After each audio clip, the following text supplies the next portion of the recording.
You've grown up in a house where you've always been taught to respect everyone, treat everyone the way you want to be treated. Never be unkind. Never use words that you wouldn't want to be used on you. And also, don't raise your hands on anyone. If you happen to grow up in a household where the idea of fighting back is believed to be okay, then you're told only fight back in self-defense. But this idea is challenged when you start attending school or attending a workplace. You come in contact with people that appear to believe in the opposite of what you've been taught. They believe that it's okay to be horrible to you. They believe it's okay to belittle you. They believe that you and your rights don't count.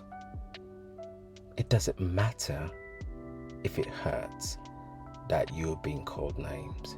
It doesn't matter if it hurts that you're here and beaten and disrespected, either on your own or in front of others. It doesn't matter because you don't matter. Unfortunately, you rise up just as you've been told and report this, and nothing is done about it. You believe nothing is done about it because these people continue to make threats and try to make your life a living hell. And every time you're told, the more you say something, the more I'm going to make your life miserable. You're faced with this dark cloud where you feel like your world is coming to an end and there is no way out. Unfortunately, as I say all of these things, the first thing that comes to mind would be, oh, that poor child, I wonder why they couldn't speak to their parents or their teachers. But the reality is that this was actually an adult within the educational sector, where fellow lecturers were supposed to safeguard the people that are within their care. They felt the need to belittle their fellow colleague. They felt the need to dismiss whatever this colleague has said or does. They felt the need to ensure that this colleague never settled to the point where they left. And when they eventually left, the idea was that it was because they lacked credibility. My question is, why is this okay? But before we address that, I suppose we need to address the idea of bullying. Its purpose. What do people hope to gain from this? The idea is that people that bully were victims of bullying themselves. If we were to go by that, then that individual or group of individuals that perpetrated this sort of behavior needed help. But now we've got a new victim who also requires help. And when does this circle end? Unfortunately, the impact of bullying is more than just what is said, what is done. Somebody described it as a loss or a theft of a period of their life, because as you are experiencing that bullying, the one thing that is not happening is you're not living, you're not enjoying that period of your life. You've lost that period of your life. Why do people choose to bully each other? Is it because of envy? Is it because of greed? Or is it because of power? somebody described it as that scarce mentality. It appears that people feel that because somebody is doing well, they are taking away the shine from themselves. Why would you be taking away the limelight? If you weren't here, it would have all been me. I would have been the one that is in the limelight. You were getting in the way, and for that reason, you've got to go. I've got to ensure that you're beneath me and you understand. Whilst everybody else adores you, you need to submit to me. But the other thing as well, I suppose, that's not been considered in all of this is when this is done with other people present and they do not challenge it, some people fail to realize that they're complicit in this behavior, because by not standing up to it, what you're basically doing is becoming an unwilling participant or bystander.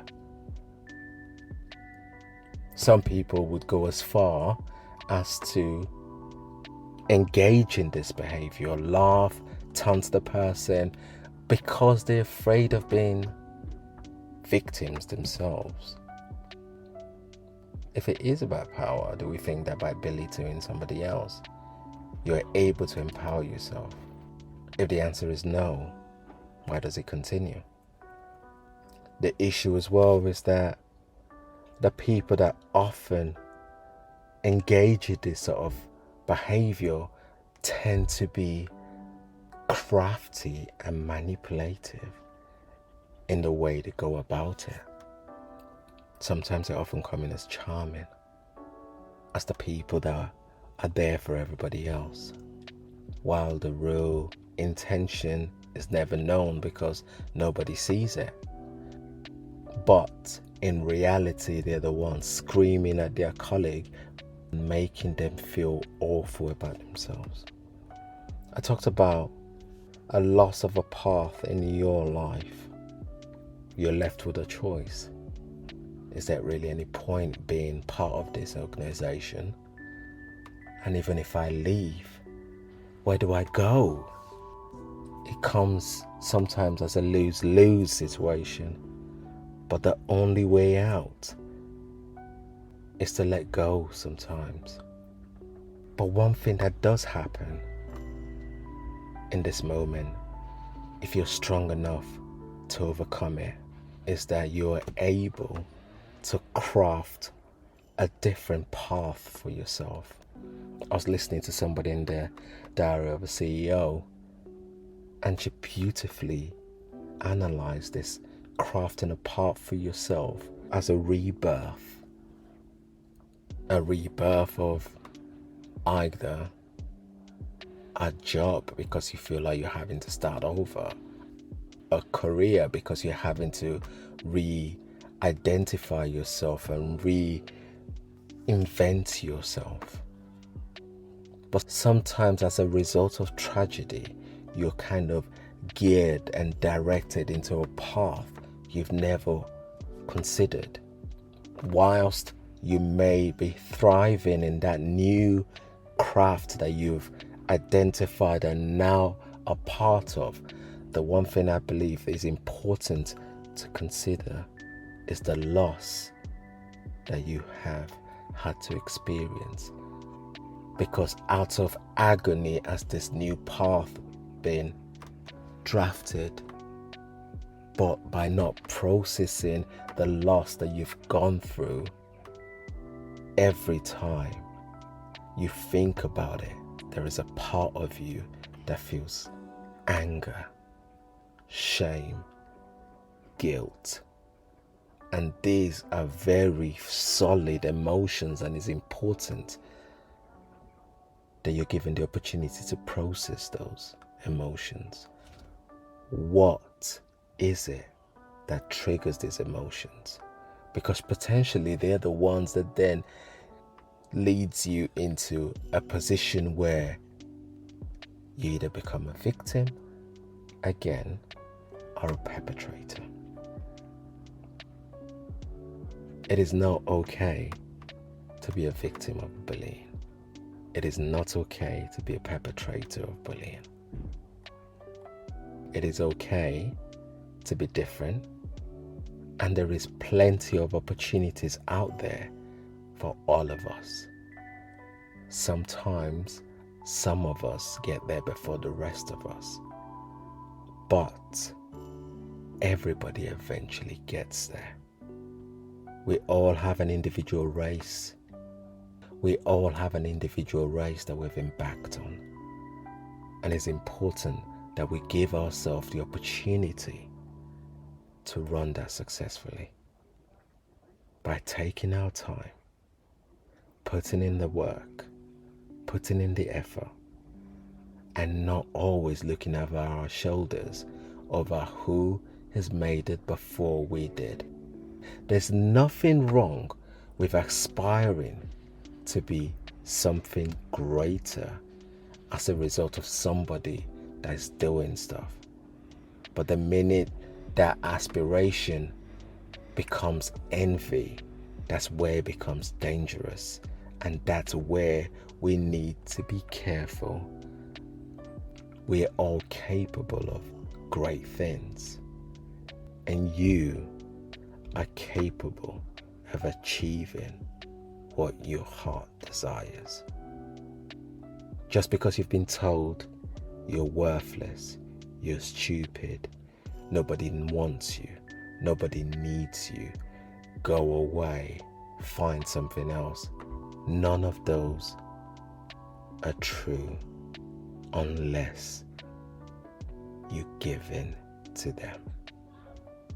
Somebody once used the word, you cannot let somebody hurt you without your permission. And I've always kind of considered that. There's a truth to it to a certain extent. We invite people into our lives sometimes. And we make allowances for people sometimes. And sometimes it's not okay to stand by and watch somebody else being hurt. Either physically, verbally, because we're thinking about the consequences for ourselves. There is always something that we can do. If we go with the can mentality, we're more likely to progress. I'm going to stop there today. Leave me your comment in the comment section below. It'll be interesting to kind of explore this a little bit further. I'm sure there are areas that I haven't considered that you guys can elaborate on. And I'm always open to considering the alternative. Until next time, it has been Kings. Peace.